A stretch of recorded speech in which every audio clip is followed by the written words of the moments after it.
Hello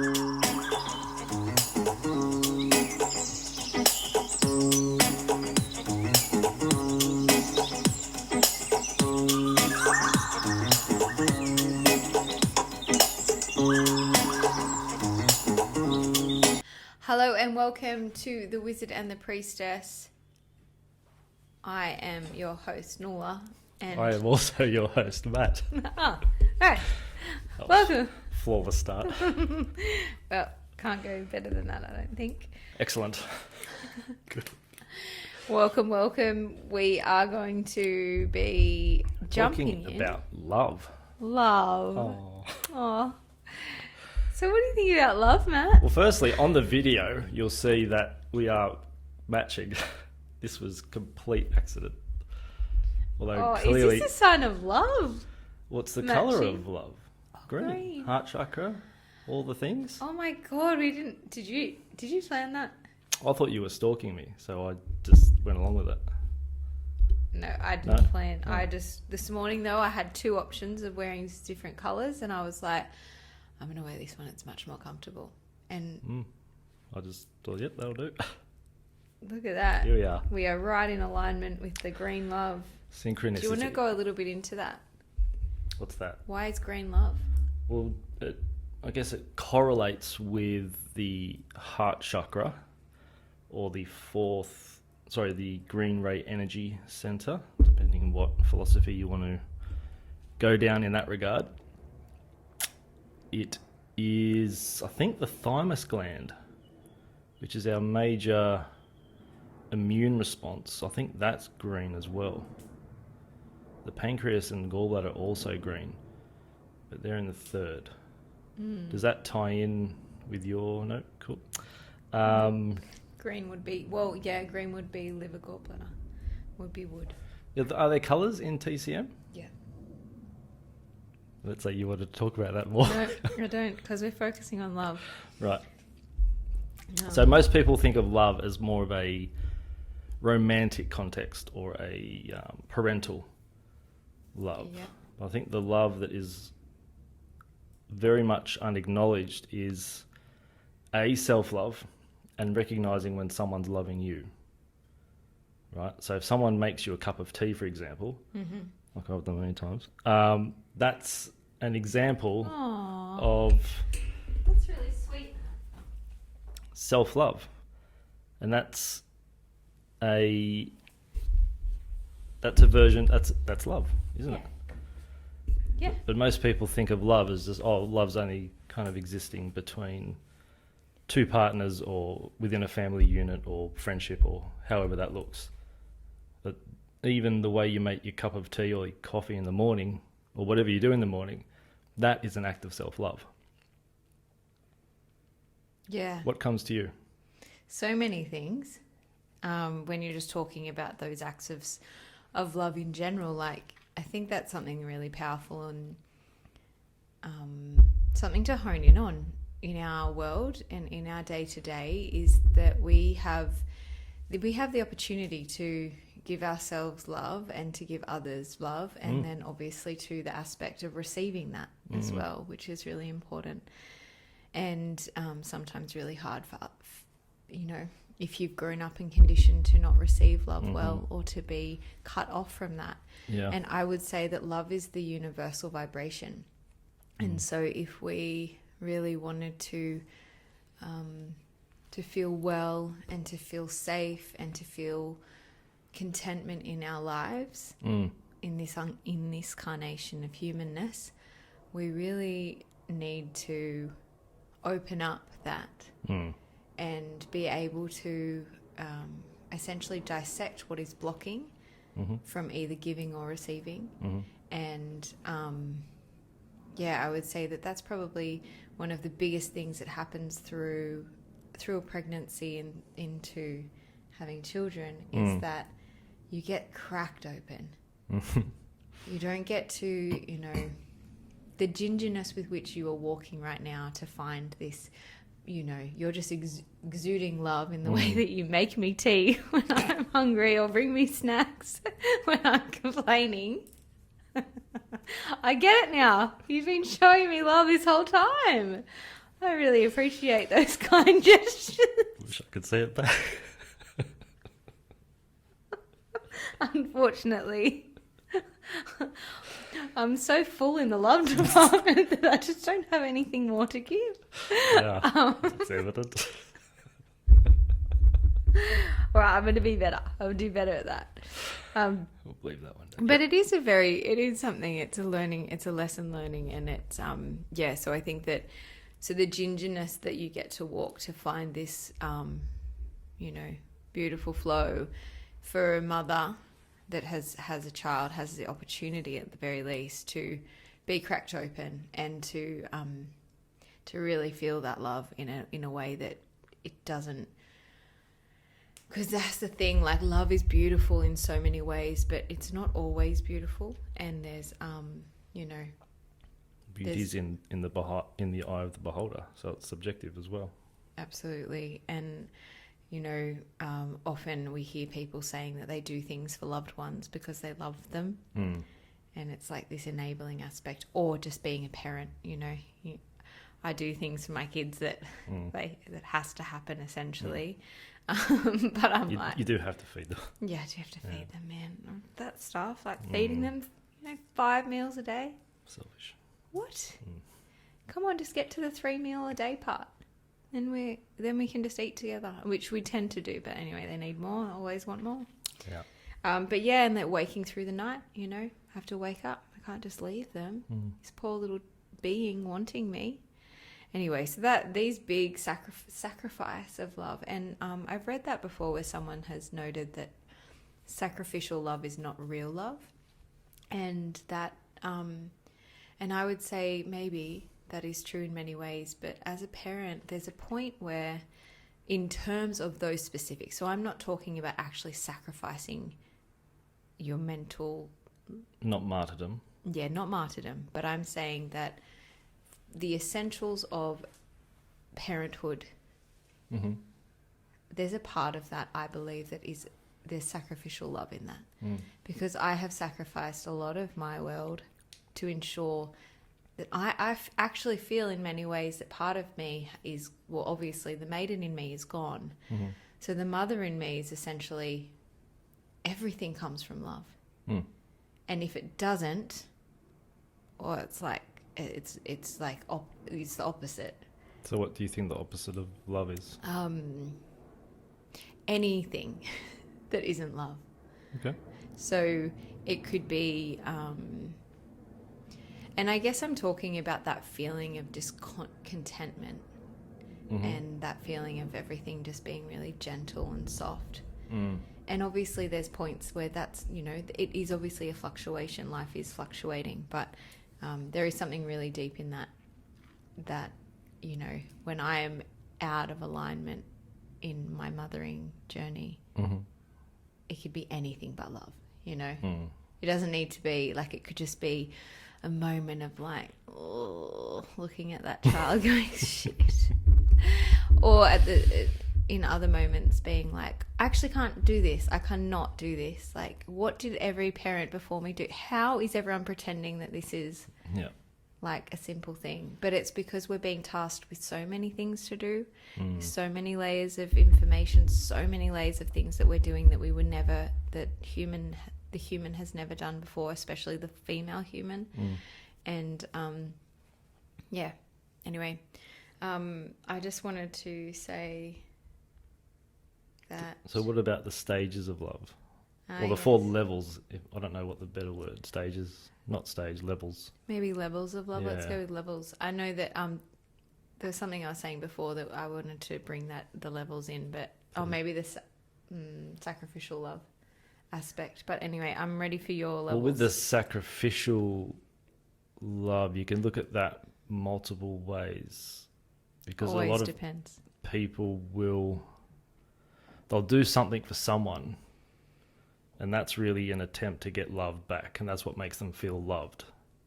Okay. But to the degree you sacrifice yourself, that comes back to the self-esteem thing. So that's really acting from the lower levels. So let's just do the levels. Do you want to give a quick low level? Should we go low up? Yeah, low up's good. Low up. So the fourth is sex and violence love, which is more of the, what you were just talking about, where you sacrifice yourself for the other, not in a literal sense, but... So being a mother is essentially sex and violence love? Don't know, you tell me. I wouldn't say so. No, because you tend for your child because you love your child. Yes, you do. You do go catabolic to a point, absolutely. That's part of being the mother. But what fuels the whole journey? It's your mother archetype expressing itself through you, and that's expressed out of love. Yeah. So it feels like a sacrifice, probably mainly by perception, because of the way that our world has made us very self-centered and self-focused, and so therefore it feels more of a sacrifice. And we do like a label in our culture. Yeah, so there we have it. So there's my label. There's your... But I think that's it. I think that's probably it, right? It's perception of that. I feel like I'm sacrificing my sleep for my child, but actually it's just an act of love, and it just feels, how I see and perceive things at this moment in time after having 2 small children, waiting on my third, feels very different to when I first had a child, although the love was so blossoming and so there after my first child. I remember about 6 months in, I was like, what? and this is tough. But there was also, it wasn't until toddlerdom that I really felt... Toddlerdom? Yeah, when my first child became a toddler, that I was like really tested, and Okay. We'll go into that another time. But okay, so sex and violence love. Can you tell us more about what that low level is? So it's sacrifice of self. Well, it is really. So I can give you an example. Years ago, when I was with an ex-girlfriend. This is. Long before time. before COVID. So okay. It was someone who lived a good hour and a half, 2 hours away. Okay, so distance love. Yep. Distance. Sure. But it was more of I sacrificed my time, my energy to do whatever I thought she wanted, needed.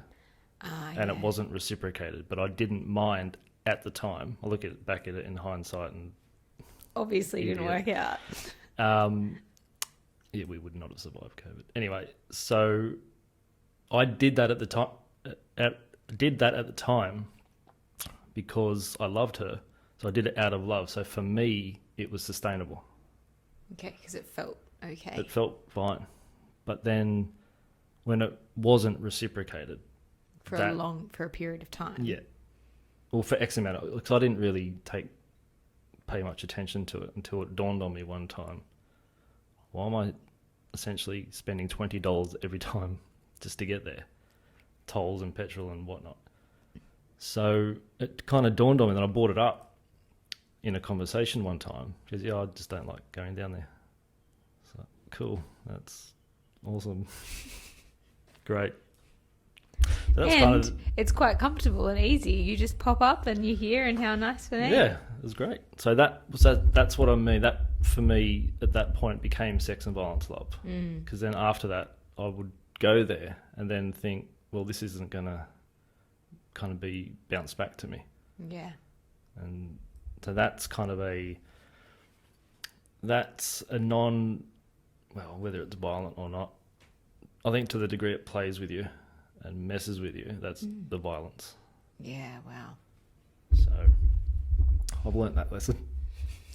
Good job. Yeah. Good job, Wizzo. Thanks, man. Okay, so, all right, so, okay, I think you've described this to me, the sex and violence love, in another way before, but it might come again and you might give us more examples. But either way, let's go up the chain. What's medium love? Well, it's empathetic, compassionate. Okay, tell me more. So that's, you could say it's doing things, I mean, there is empathy. I feel you. Compassion, I understand you. But you can get to the point where you're going to do those things just because you feel you should do them. Let's say you've been married for 20, 30, 40 years and you're just sort of going through the motion of things. Yeah. That becomes kind of out of empathy and compassion. All right. What is that for you? Yeah, I'd say that's probably where most people land, right? It's where most people love from. Yeah. Well, I think that's where most people exist. Yeah, so it feels like a space of existence, and it's not the truest, deepest, universal vibration of love, but there is something, there's something kind of like logically reciprocated, acceptable. Yeah, and it generally feels good, but it feels good. It doesn't feel like an internal flame that is lit up. Light you up. So I want you to... But it's almost, at that point, you could argue that it's expected. So the love you're receiving is almost expected. Yeah, and it's sort of expected at that level. So say it's a 6 out of 10. And we sort of like, 6 out of 10. I know I'm going to have food on the table when I get home, kind of love. Yep. I know, or I expect to have that on the table, and that's That's the thing, yeah. That's it. I don't think there's necessarily anything quote unquote wrong with it. It's just not the highest level where you could be. Yeah. But a lot of people will resign themselves to be at that level. Yeah, and I think that maybe the systems that are set in place are actually designed to keep us at that vibration and not... Or keep us sort of dulled down. A little bit. And because if we did things from love, that's sort of also how you are with your job. Like I appreciate... I have this, like, I know I get this payment. I'm focused on the payment. I'm focused on receiving that payment. I'm not really focused on, how I can set myself up so that I have enough assets so that I'm not actually working anymore. Like there's this like, okay, my payment, that's what I focus on. So I've got to work to get my payment. It keeps us in that loop and that driving around. Keeps us in those survival archetypes. Totally. Yeah. And that seems systemically powerful, and of course it is, right? If we were all like entrepreneurial types, everyone would be very much for themselves, for their unit, and I'm not saying it would work. I'm just saying that it would rattle the system that wants you to do the things to help everyone else. So it's very important. Because the system needs worker bees. Not there's anything wrong with worker bees, but you get you get an entrepreneurial queen bee that is, let's say, not forced, but kind of heavily coerced into worker beedom. Yes. Yep. Downgrading from being in the So what is that going to do to her spirit? Yeah, deplete her. And then she's going to fall down into empathetic, compassionate love. Maybe even sex and violence if it gets to a certain point where she perceives her spirit in someone else. Totally. Yeah. So let's go up. What's higher? Low, medium, high. What's high? We've got what we humans would consider high. Well, how about let's break it down. And we've got 4, right? Yeah. So let's just do high, and then we'll go into ultimate. Ultra high. No. Okay. Optimal. Okay.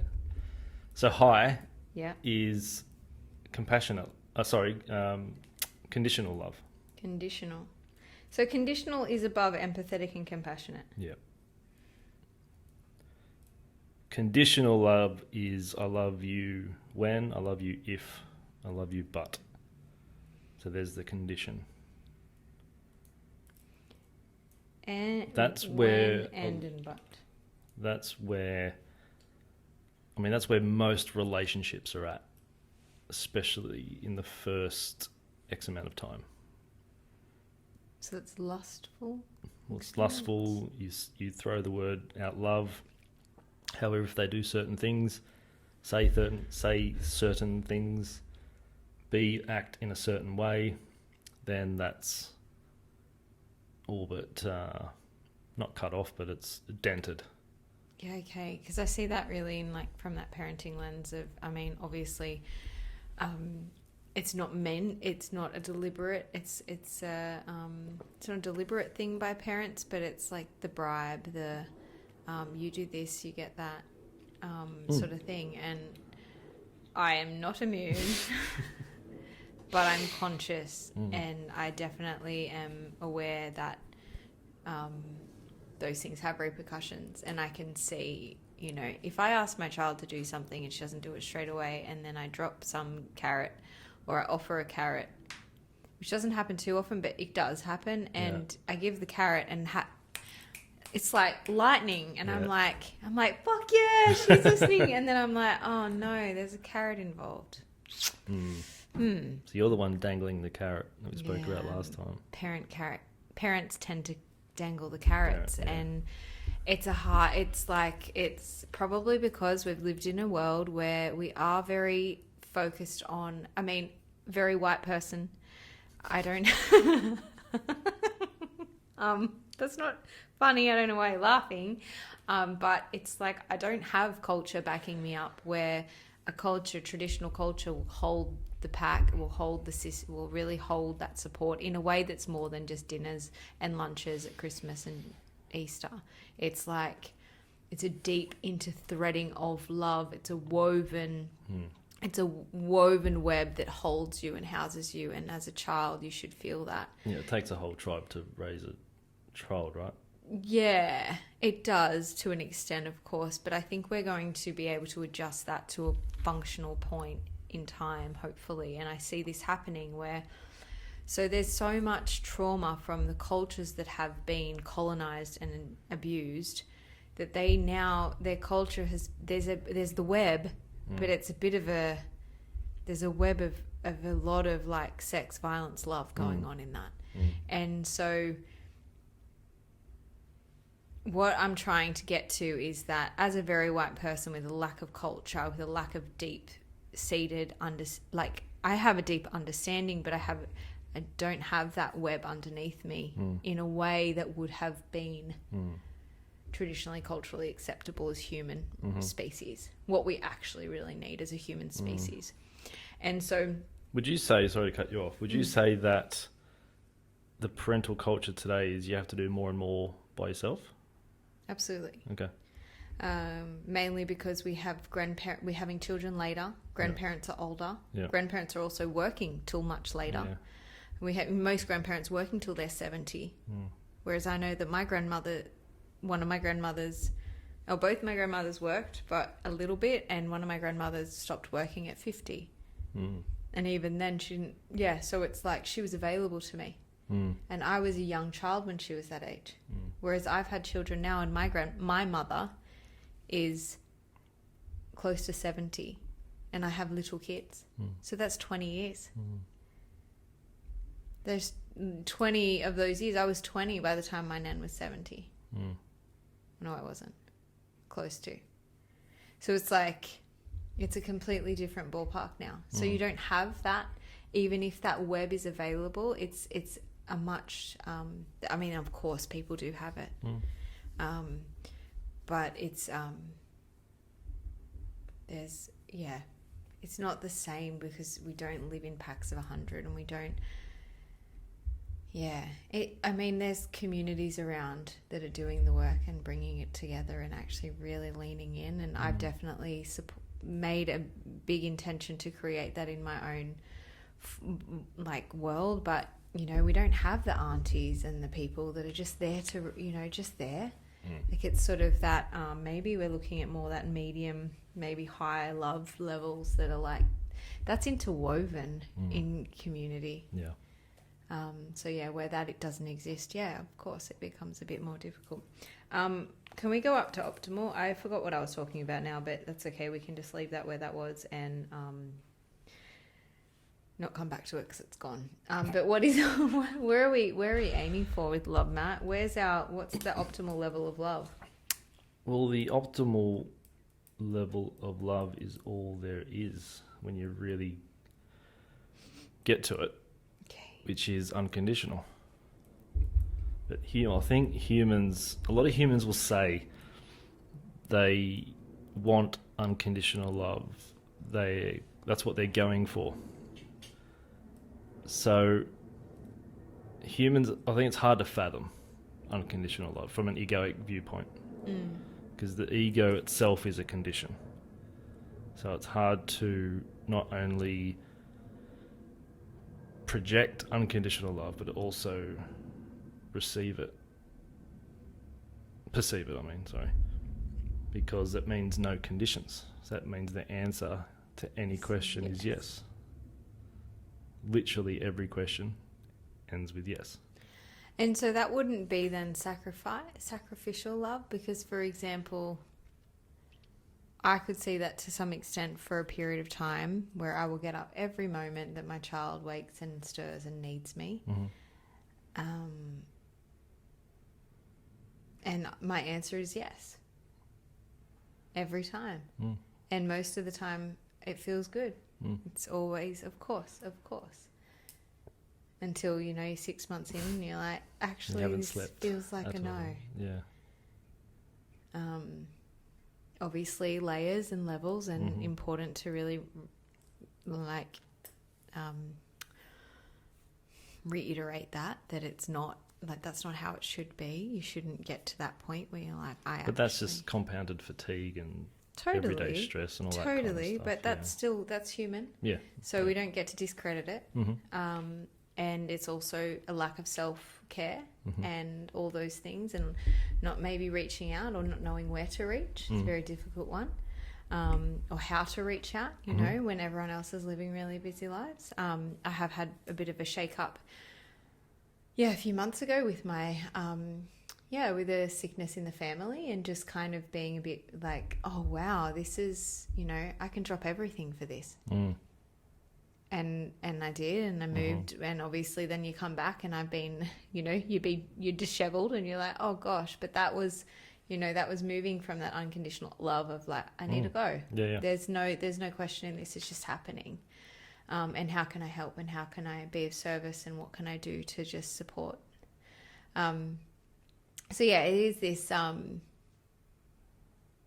it's a bit of an interesting one, isn't it? But also, unconditional love is that you're loving someone who has destroyed your heart.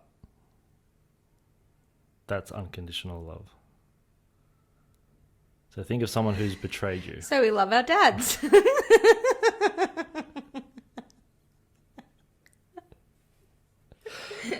Yep. That was a very sheepish yep. He won't listen to this, I know. It's totally fine. Nothing to worry about. But think of someone who's torn your heart out, who's really betrayed you, as an example. Okay, like an ex-boyfriend. Yep. Yep. Now, in the moment of either you finding out or him doing that or whatever that looks like, was that unconditional love? Absolutely like not. now you can look back at it and send him love and all that kind of stuff. Yeah, for sure. But at the time, we perceive that we're the only one that's have ever been hurt. Yeah. Yep. And then the victim archetype plays its role. And then it's funny when a patient would come in who essentially is playing the victim. I would always ask, well, how many people are in therapy because they met you? The answer is always null. 0 comment on that one. However, it's if someone does something what you perceive to be wrong or bad or whatever, can you show that just fully, just love them back? So do you want to hear a funny example of this? I went to a show months ago, and I don't go out much, so I don't get around people. I'm not around people very often. And anyway, there was a lot of people. I was at a show. Yeah, that's where people go.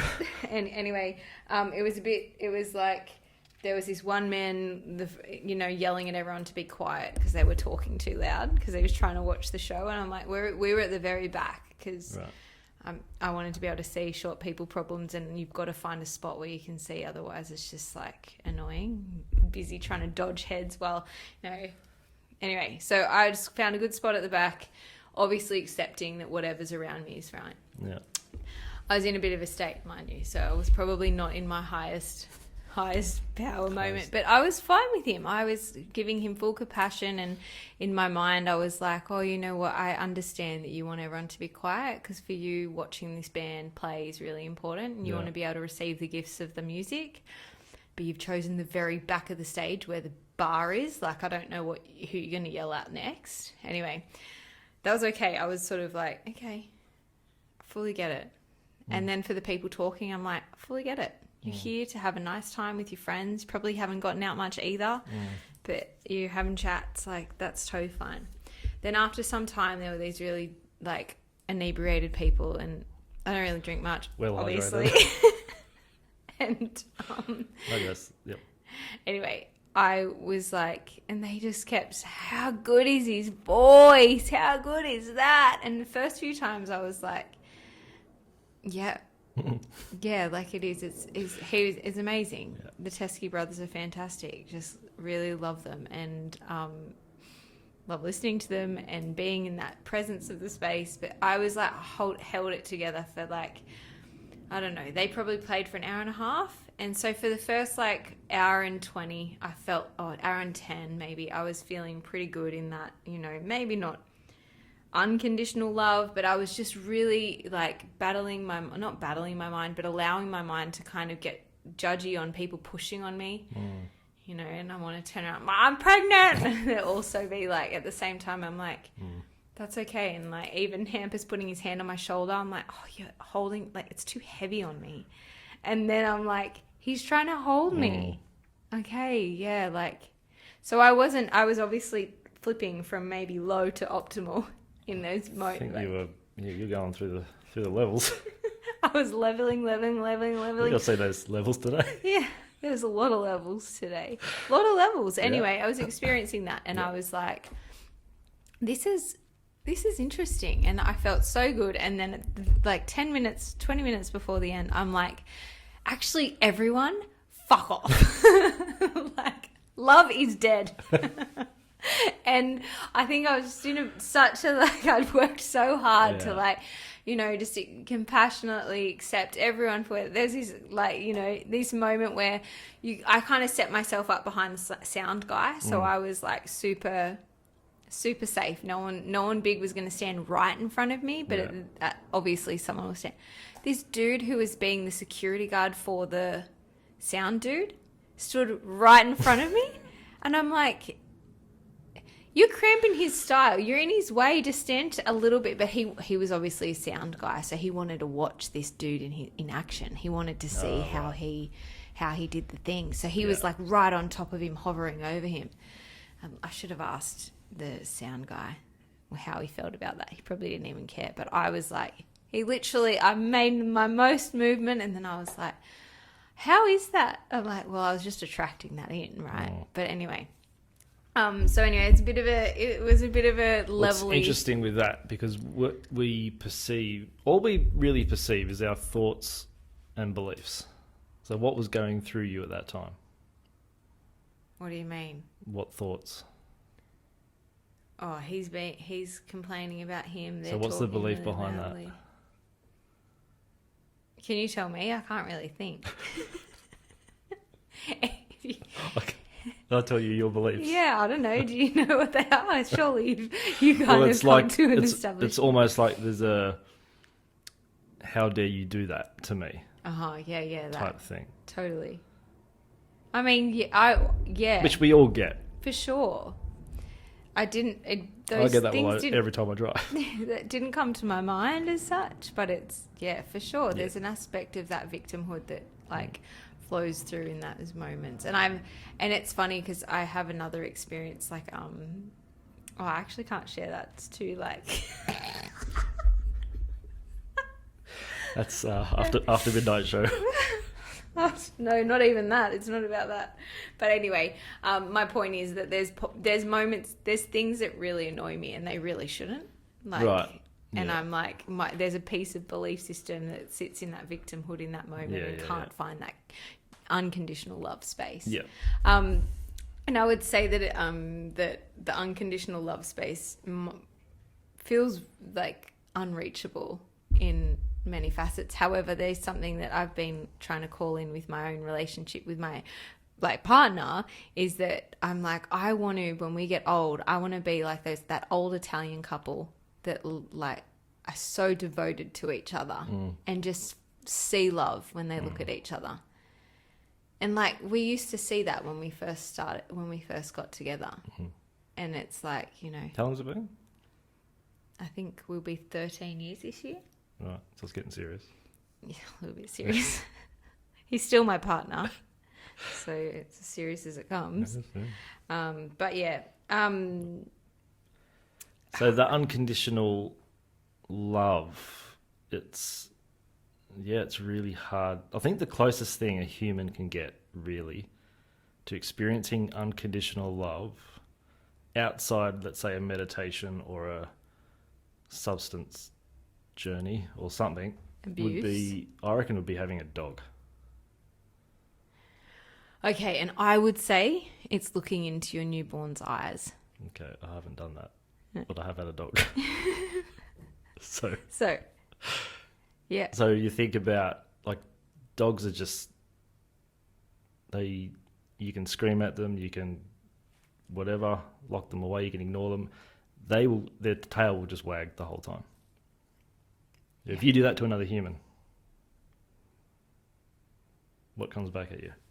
Yeah, and I would say the thing is that it's not really, the dog thing is a good example, but I've seen abused dogs, and if you were locking your dog away and all those things, so I don't think they General concept. Okay, for the first time you did it, sure, they'd think it's a game, but then when they realised it's not a game, I don't think you'd still be getting unconditional love.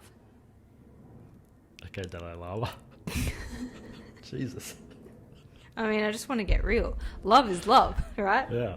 But I do want to be, we've got a few more minutes, and I just wanted to touch on a few things. So I love this idea and this concept of the heart, and obviously from my perspective, like, love can be centered into the heart, and it's all about connection. So that connection to heart is so important in this piece for me. So I just like that idea that you've shared with me a little while ago about the heart shape. Do you remember what it was? Yeah. When two people are hugging, if you're looking at them from the side, their hearts meeting would make the shape of the heart. And I think that that's like, how beautiful is that? So it is in the connection of being with other people. So on that note, I was thinking about... Why did I just get anxious?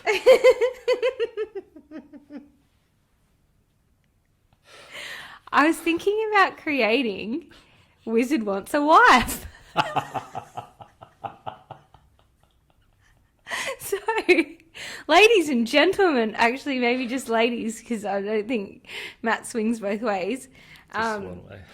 So we're going to open up this series. Really glad we have pre-episode meetings. You didn't come to it.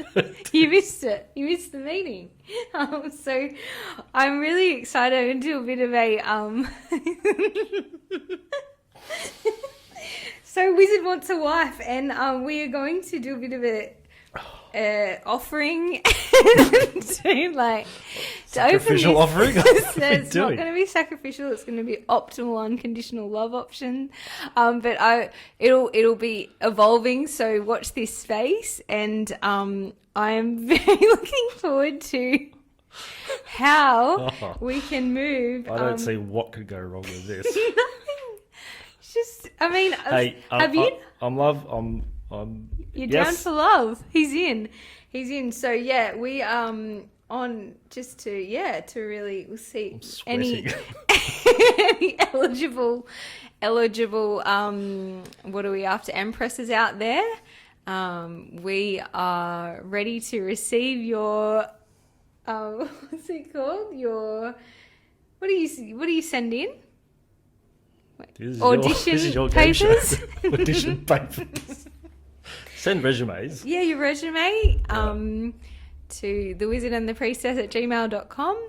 And yeah, I'm going to work with Matt to put together a few pieces that he is looking for in a wife, and yeah, I'm excited. The wizard wants a wife. I can honestly say I was not seeing this going where it's going.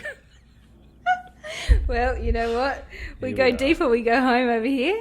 So I thought that was really fun. Awesome. So I'm really excited for this episode. I thought it was a great time to drop in 2.0, episode number 20, a new series that will be coming about Yes. called What's it called? The Wizard Wants a Wife. Oh, the wizard. Oh, yeah. Right. Wizard wants a wife. So hold your hats. It's good to know my anxiety was justified. How good! Like, I love that you fell into that. That's you really knowing knowing your heart in that moment. Thanks for listening. We'll keep you updated, and you will not miss a thing. Yeah. Have a great week. Bye, everyone.